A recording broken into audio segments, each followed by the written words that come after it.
Hello दोस्तों, मैं कपेंद्र तोमर और आप देख रहे हो कपेंद्र तोमर यूट्यूब चैनल। अपना टॉपिक चल रहा था क्लास 12th का चैप्टर फर्स्ट ठोस अवस्था यानी सॉलिड स्टेट, और आज का अपना टॉपिक है क्रिस्टल जालक। इससे पहले 2 वीडियो बन चुकी हैं, यह आपकी 3rd वीडियो है। तो आज का टॉपिक है अपना क्रिस्टल जालक या त्रिविम जालक। अभी देखते हैं क्रिस्टल जालक या त्रिविम जालक। इसको बोलते हैं क्रिस्टल या स्पेस लैटिस। यानी क्या होता है क्रिस्टल जालक? यानी जब अवयवी कणों को, कल बताया था अवयवी कण क्या होते हैं, जिन कणों से मिलकर के कोई पदार्थ बना होता है, जिन छोटे छोटे कण होते हैं उन कणों को बोलते हैं हम अवयवी कण। जिन कणों से मिलकर कोई पदार्थ बना होता है उनको बोलते हैं हम अवयवी कण। अवयवी कण होते हैं वो परमाणु, अणु या आयन कुछ भी हो सकते हैं। क्लियर है? तो क्या होता है क्रिस्टल जालक? जब अवयवी कणों को, ये क्या है, अवयवी कण है। दोबारा सुनो, यदि किसी ठोस में अवयवी कणों को एक बिंदु द्वारा प्रदर्शित करें, अवयवी कणों को किसके द्वारा? बिंदु द्वारा प्रदर्शित किया, और इन बिंदुओं को एक सरल रेखा के द्वारा जोड़ा जाता है, तो हमें एक त्रिविम संरचना प्राप्त होती है। इन सभी अवयवी कणों को एक सरल रेखा द्वारा जोड़ा जा रहा है, तो हमें क्या प्राप्त होती है? एक त्रिविम संरचना प्राप्त होती है। क्लियर है? क्रिस्टल जालक क्या होता है? क्रिस्टल जालक या त्रिविम जालक, क्रिस्टल या स्पेस लैटिस भी बोलते हैं इसको। यानी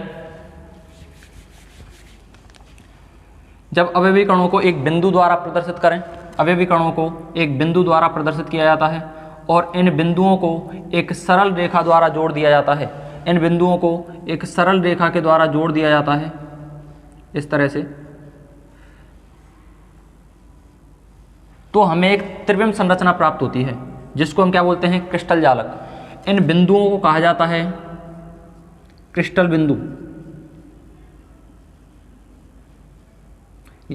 इन बिंदुओं को कहा जाएगा जालक बिंदु। क्या कहा जाएगा? जालक बिंदु। क्लियर है? इन बिंदुओं को क्या कहा जाएगा? जालक बिंदु, या बोल सकते हैं जालक स्थल।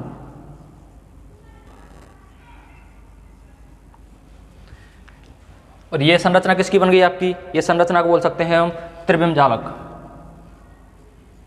त्रिविम जालक या क्रिस्टल जालक।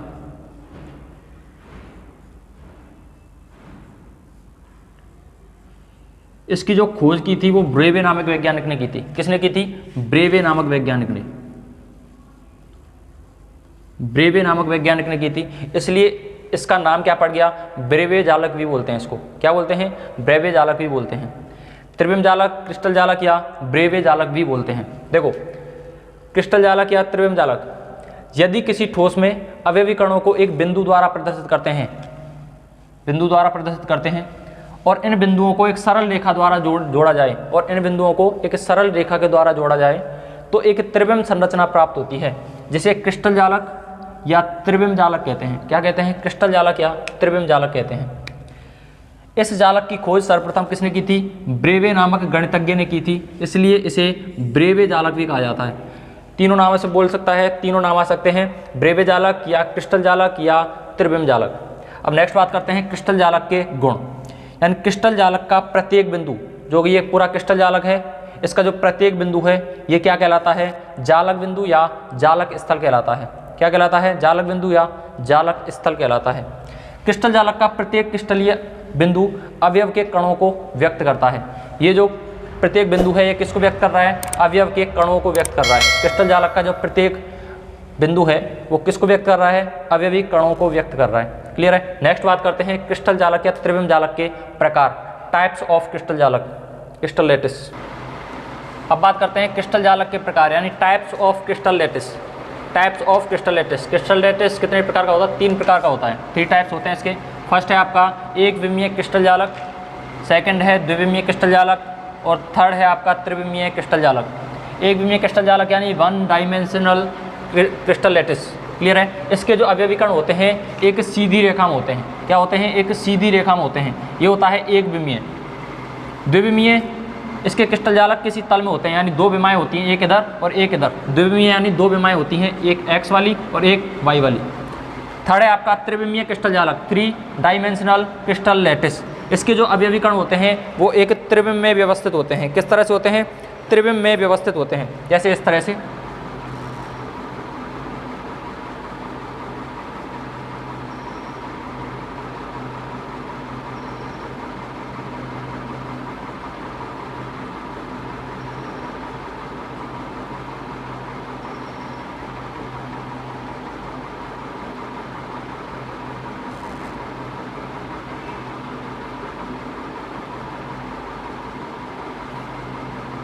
इस तरह से व्यवस्थित होते हैं त्रिविम में।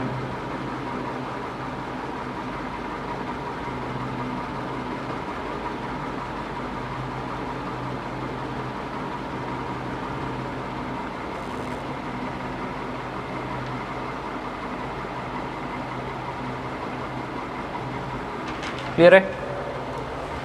अब नेक्स्ट बात करते हैं, दोबारा सुन लो। एक विमीय क्रिस्टल जालक यानी इसमें एक सीधी रेखा होती है। द्विविमीय यानी दो विमाएँ होती हैं इसमें, एक एक्स और एक वाई, यानी इसके अवयवीकरण किसी तल में व्यवस्थित होते हैं। त्रिविम क्रिस्टल जालक में 3 विमाएँ होती हैं, यानी ये त्रिविम में होते हैं। 3 विमाएँ यानी त्रिविम में होते हैं। इनकी संरचना कैसी होती है? त्रिविम में होती है। इस तरह की संरचना होती है कुछ। क्लियर है? अब नेक्स्ट टॉपिक के बारे में बात करते हैं। नेक्स्ट है आपका एकक कोष्ठका या मात्रक कोष्ठका। एकक कोष्ठका या मात्रक कोष्ठका यानी यूनिट सेल।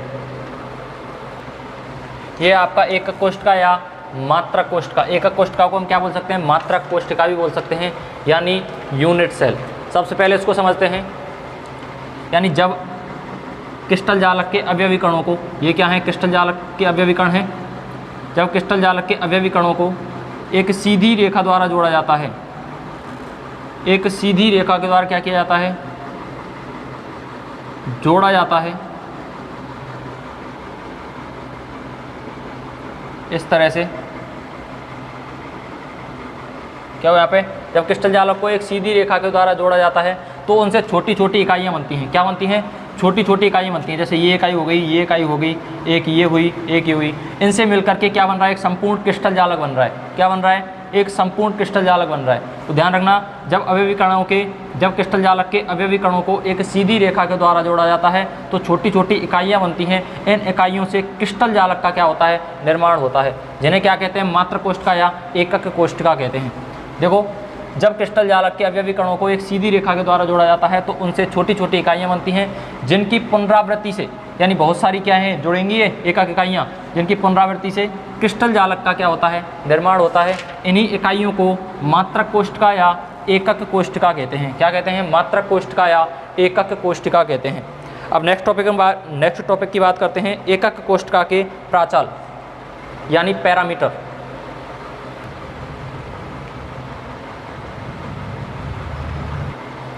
अभी बात करते हैं एकक कोष्ठका के प्राचल यानी पैरामीटर ऑफ यूनिट सेल्स। ये क्या होता है? यानी एकक कोष्ठका के 3 किनारों को, जैसे मैं इसको समझते हैं सबसे पहले डायग्राम के माध्यम से।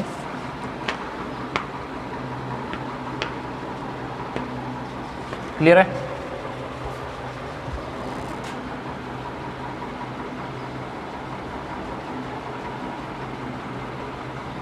इस तरह से घन बनाइए।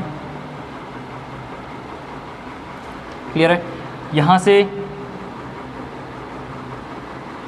6 पैरामीटर होते हैं। कितने होते हैं? 6 पैरामीटर होते हैं। 3 तो होते हैं ए बी सी, यानी एक पैरामीटर ये हो गया, एक ये हो गया और एक ये हो गया।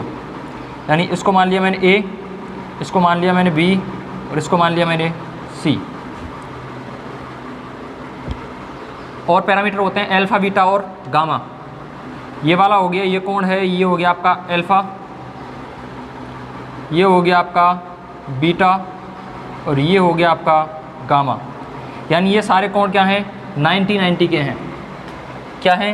ये कोण भी 90 का है, यहाँ पे ये कोण भी 90 का है, ये कोण भी क्या है? 90 का है, और ये कोण भी क्या है? 90 का है। क्लियर है? यानी 6 पैरामीटर होते हैं। एक पैरामीटर ए बी सी और अल्फ़ा, बीटा और गामा। तो यहाँ पे देखो, एकक कोष्ठका के 3 किनारों को ABC द्वारा व्यक्त करते हैं, जो परस्पर लंबवत भी हो सकते हैं अथवा नहीं। ये एक दूसरे के लंबवत भी हो सकते हैं और नहीं भी हो सकते हैं। कोर या किनारे, यानी घन होता है एक, यानी आप बंद कमरे में हो, उसके कोने कितने होते हैं? कोने होते हैं आपके 4 तो छत के कोने होते हैं और 4 ज़मीन के कोने होते हैं, यानी टोटल कोने कितने होते हैं? 8। अगर मैं किनारों की बात करता हूँ, किनारे कितने होते हैं टोटल? किनारे होते हैं आपके 12, यानी 4 तो ऊपर वाले किनारे, जैसे मैं डायग्राम के माध्यम से बताता हूँ। जैसे ये है आपका छत वाला पोर्शन, ये हो गया आपका छत वाला पोर्शन, यानी किनारे हैं ऊपर, कोने कितने हैं? 1 2 3 और 4, और नीचे ही कितने हैं? 4, यानी टोटल किनारे कितने हैं? किनारे कितने हैं? किनारे हैं आपके, सॉरी, कोने कितने हैं? 8, यानी 1 2 3 4 5 6 7 और 8, टोटल कोने हो गए आपके 8। अगर मैं किनारों की बात करता हूँ, किनारे देखो 1 2 3 और 4 ज़मीन के, 1 2 3 और 4, इसी तरह से एक इधर और एक इधर, और पीछे की साइड में भी एक इधर और एक इधर, यानी टोटल किनारे कितने होते हैं? किनारे होते हैं आपके, किनारे या कोर, ये होते हैं आपके 12। कितने होते हैं किनारे? 12। क्लियर है? अब देखो कोर या किनारे, एज, इनको दर्शाते हैं हम कोर या किनारे। बी और सी के मध्य का कोण, यहाँ पे देखो बी और सी के मध्य का कोण कौन सा है? अल्फा। और ए और सी के मध्य का कोण क्या है? बीटा। और ए और बी के मध्य का कोण कौन सा है आपका? गामा। दोबारा देखो, ए और बी के मध्य का कोण है आपका गामा, बी और सी के मध्य का कोण है आपका अल्फा, और ए और सी के मध्य का कोण है आपका बीटा। क्लियर है? या ऐसे बोल सकते हैं सी और ए के मध्य का कोण क्या है? बीटा। यानी कोर या किनारे, बी और सी के मध्य का कोण बी और सी के मध्य अल्फा, ए और सी के मध्य का कोण ए और सी के मध्य का कोण है बीटा, तथा ए और बी के मध्य का कोण, ए और बी के मध्य का कोण कौन सा है आपका? गामा। क्लियर है? अतः एकक कोष्ठका या मात्रक कोष्ठका को 6 पैरामीटर कितने होते हैं आपके? 6 पैरामीटर को हम प्राचाल भी बोलते हैं। क्या? प्राचल। कितने होते हैं? ए बी सी व अल्फा बीटा गामा के द्वारा क्या किया जा सकता है? पैरामीटरों को प्रदर्शित किया जाता है। क्लियर है? यानी मैं कह सकता हूँ यहाँ पे कोर कितने होते हैं?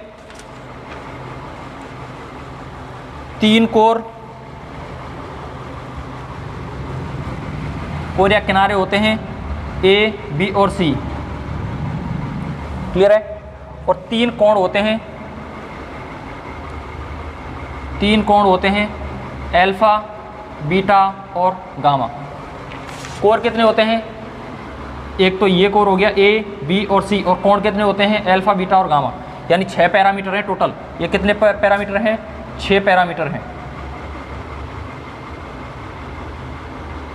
टोटल। पैरामीटर 6 हैं, जिनमें से 3 कोर होते हैं और 3 क्या होते हैं? कोण होते हैं। कोर होते हैं उनको ए बी और सी से प्रदर्शित करते हैं, जबकि कोणों को अल्फा बीटा और गामा के द्वारा प्रदर्शित करते हैं। क्लियर है? ये आपको याद रखने हैं। कोने कितने होते हैं? 8, और किनारे कितने होते हैं? टोटल 12 किनारे होते हैं एक घन में।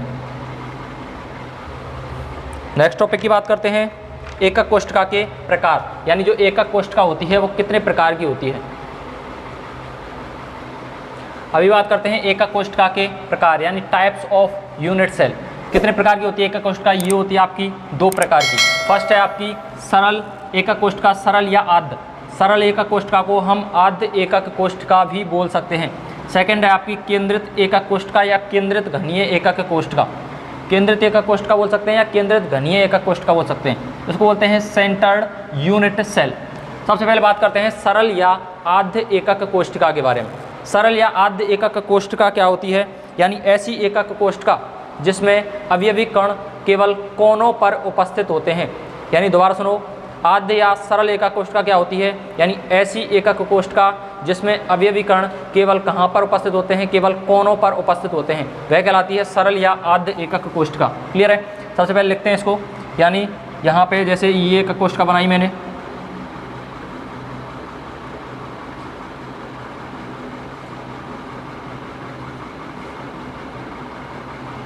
इसके जो अवयवी कण होते हैं वो कहाँ पे पाए जाते हैं? केवल कोनों पर पाए जाते हैं। यहाँ पे इन जगह कोनों पर पाए जाएंगे।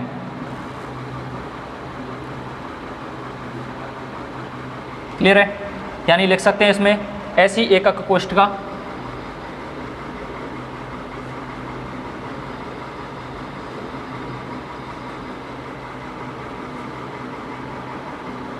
जिसमें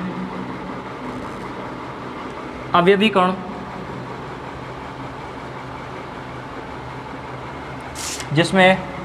कण केवल कोष्ठिका के कोनों पर पाए जाते हैं, केवल कोष्ठिका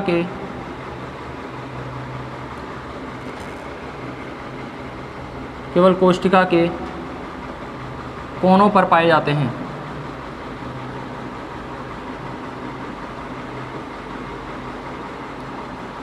कोष्ठिका के कोनों पर पाए जाते हैं। सरल या आद्य एकक कोष्ठिका कहलाती है। सरल या आद्य एकक कोष्ठिका कहलाती है।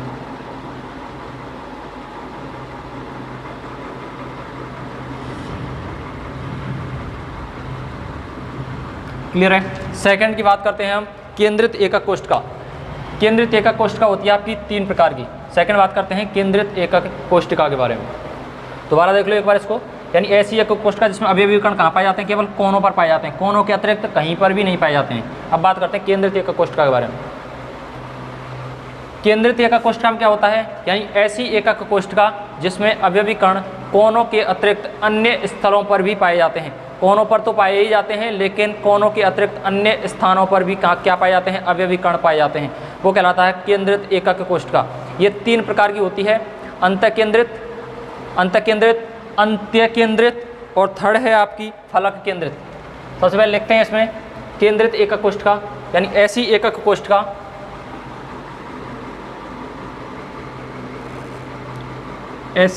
कोष्ठिका जिसमें अवयवी कण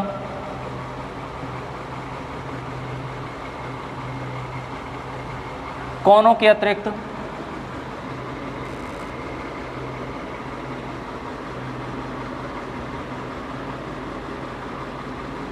अन्य स्थलों पर भी पाए जाते हैं।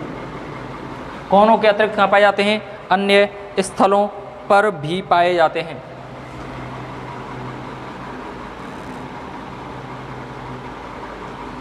अन्य स्थलों पर भी पाए जाते हैं। केंद्रित घनीय या केंद्रित एकक कोष्ठिका कहते हैं। केंद्रित एकक कोष्ठिका कहते हैं।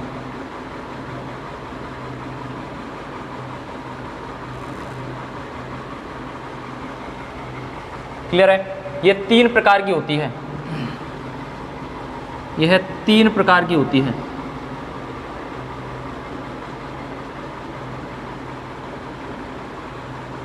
फर्स्ट है आपकी अंतःकेंद्रित,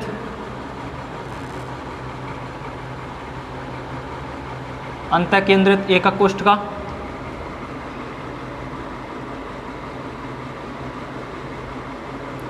सेकंड है आपकी फलक केंद्रित एकक कोष्ठिका।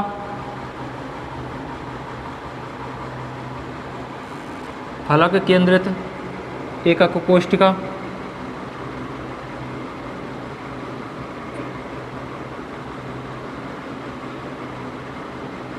फलक केंद्रित एकक कोष्ठिका। और थर्ड है आपकी अंत्य केंद्रित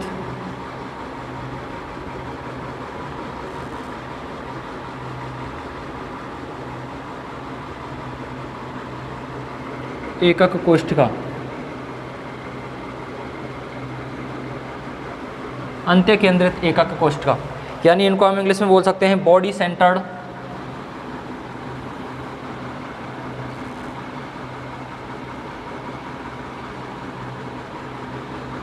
सेंटर्ड यूनिट सेल। इसको बोलेंगे हम face centred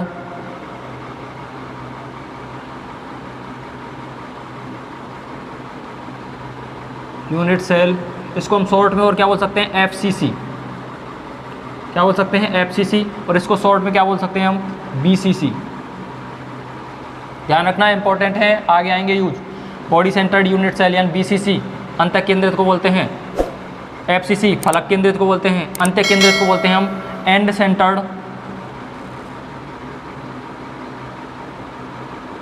centred unit cell, इसको क्या बोलेंगे हम ECC, क्या बोलते हैं ECC। अब एक एक के बारे में पढ़ते हैं हम। सबसे पहले पढ़ते हैं अंतः केंद्रित एकक कोष्ठका। क्या होती है अंतः केंद्रित एकक कोष्ठका, समझते हैं। यानी ऐसी एकक कोष्ठका जिसमें अवयवी कण कोनों के अतिरिक्त कहाँ पर पाए जाते हैं, अंतः केंद्र में पाए जाते हैं, यानी काय केंद्र में, मध्य में पाए जाते हैं।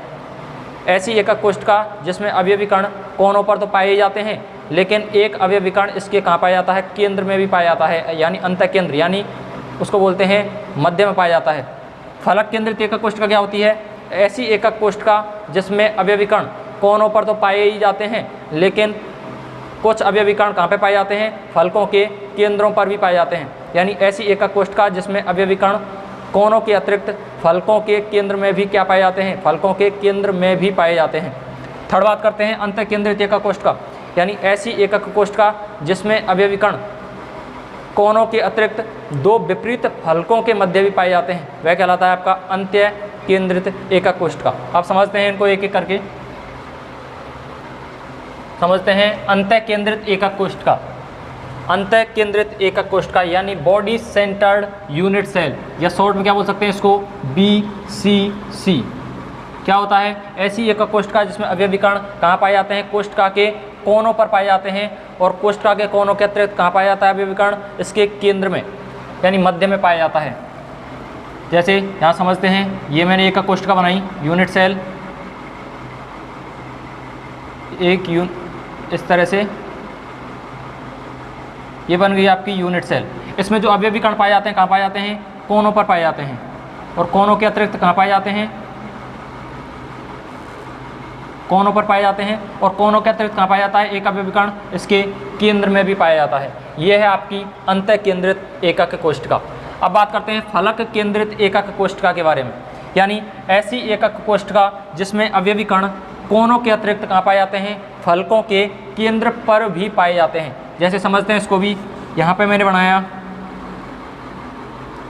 एकक कोष्ठका बनाई यहाँ पे, और एक एकक कोष्ठका मैंने यहाँ पे बनाई इस तरह से, ये बन गई आपकी एक एकक कोष्ठका, एक बॉक्स इधर एक बॉक्स इधर, और इनको इस तरह से जोड़ देते हैं, तो ये बन गई आपकी एकक कोष्ठका। अवयवी कण कहाँ पाए जाएंगे, कोनों पर तो पाए ही जाएंगे, कोनों पर तो पाए ही जाते हैं, लेकिन कोनों के अतिरिक्त और कहाँ पे पाए जाएंगे, फलकों पर। फलक कितने होते हैं, 6। फलक कितने होते हैं, 6। ध्यान रखना, एक घन में, यानी आप कमरे में आप देखोगे तो कोने कितने होते हैं, कोने होते हैं आपके 8, 4 तो छत वाले कोने और 4 ज़मीन वाले कोने। फलक यानी दीवारें कितनी होती हैं, दीवारें होती हैं आपकी 6, यानी 1 2 3 और 4, और एक ऊपर और एक नीचे, फलक बोलते हैं दीवारों को। यानी कितने होते हैं, 6। और किनारे कितने होते हैं, किनारे इस तरह से कितने होते हैं, टोटल 12। ध्यान रखना, फलक 6, कोने 8 और किनारे 12। तो यहाँ पे अवयवी कण कोनों पर तो पाए ही जाते हैं, लेकिन फलकों के केंद्र पे भी क्या पाए जाते हैं, अवयवी कण पाए जाते हैं। फलक कितने हैं, 6। तो एक फलक ये, एक फलक ये, एक फलक ये, और एक फलक ये, और 2 फलक, एक तो बैक साइड वाला और एक फ्रंट साइड वाला, यानी एक तो आगे वाला फलक और एक पीछे वाला फलक। इनको हम कैसे दर्शाएंगे, इस तरह से, 2 फलक। यानी ऐसी एकक कोष्ठका जिसमें अवयवी कण कोनों पर तो पाए ही जाते हैं, और कोनों के अतिरिक्त कहाँ पाए जाते हैं, फलकों के केंद्र पर भी पाए जाते हैं, वो कहलाता है आपका फलक केंद्रित एकक कोष्ठका। फलक केंद्रित एकक कोष्ठका को हमने क्या कहा था, FCC, यानी face centred unit cell, face centred unit cell यानी FCC। क्लियर है। अब नेक्स्ट बात करते हैं हम अंत्य केंद्रित एकक कोष्ठका। क्या, अंत्य केंद्रित एकक कोष्ठका यानी एंड सेंटर्ड यूनिट सेल।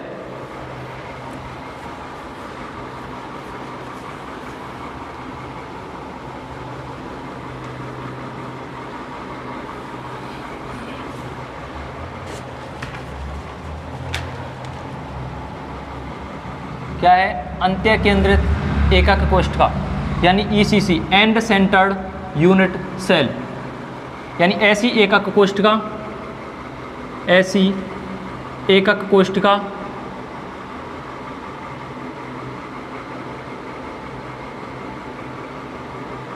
जिसमें अवयवी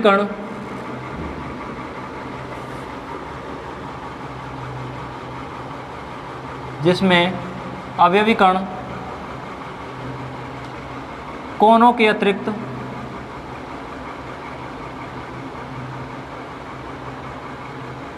कहाँ पाए जाएंगे? दो विपरीत फलकों के मध्य, किन्हीं दो विपरीत फलकों के मध्य कोनों के अतिरिक्त एक एक अवयवी कण, कोनों के अतिरिक्त एक एक अवयवी कण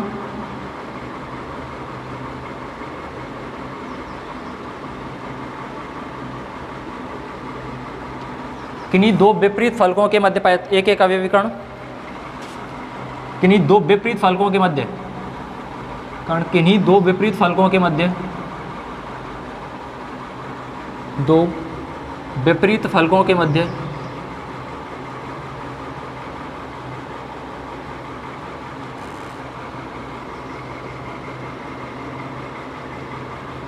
पाए जाते हैं।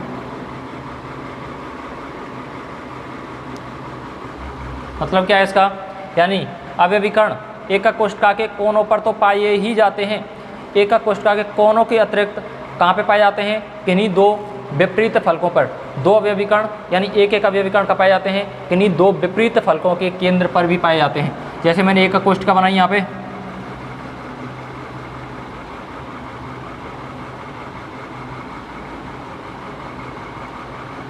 क्लियर है? कोनों पर तो पाए ही जाते हैं अवयवी कण, और कोनों के अतिरिक्त कहाँ पाए जाएंगे? कोनों के अतिरिक्त एक एक अवयवी कण किन्हीं दो विपरीत फलकों के मध्य पाए जाते हैं। या तो ये वाला फलक, या तो ये वाला फलक हो, ये वाली दीवार, या ये वाली, या ये पीछे वाली दीवार, या मेरे सामने वाली दीवार, या ऊपर वाली दीवार, या नीचे वाली फर्श। तो किन्हीं दो फलकों के मध्य, किन्हीं दो विपरीत फलकों के मध्य एक एक अवयवी कण पाए जाएंगे। क्लियर है? या तो आप साइड वाली पे एक और इस वाली पे एक, या बैक वाली पे एक और सामने वाली पे एक, या ऊपर वाली पे एक या नीचे वाली पे एक। किन्हीं दो फलक लेनी है आपको आमने सामने वाली। तो हम जैसे कोई भी दो फलक ले सकते हो, या तो यहाँ पे एक फलक ये ले सकते हो, या फिर ये ले सकते हो, या फिर ये ले सकते हो। आपकी जो इच्छा करे वो फलक ले सकते हो। यानी अवयवी कण कोनों के अतिरिक्त किन्हीं दो विपरीत फलकों के मध्य पाए जाते हैं। आप कहीं पर भी रख लो, जैसे यहाँ पर रख लिया मैंने। क्लियर है? ये किसका हो गया? आपका अंत्य केंद्रित एकक कोशिका यानी एंड सेंटर्ड यूनिट सेल, यानी ऐसी एकक कोशिका जिसमें अवयवी कण कोनों के अतिरिक्त किन्हीं दो विपरीत फलकों के मध्य पाए जाते हैं। यानी ऐसी एकक कोशिका जिसमें अवयवी कण कोनों के अतिरिक्त एक एक अवयवी कण किन्हीं दो विपरीत फलकों के मध्य पाया जाता है। क्लियर है? वो कहलाता है आपका अंत्य केंद्रित एकक कोशिका। क्लियर है सभी को? अगर आपको कोई टॉपिक यहाँ पे समझ में नहीं आता है तो आप उस टॉपिक को कमेंट सेक्शन में ज़रूर लिखें, और अगर आपको वीडियो पसंद आई हो तो प्लीज़ लाइक करें, शेयर करें एंड सब्सक्राइब करें। Thank you. मिलते हैं नेक्स्ट वीडियो में।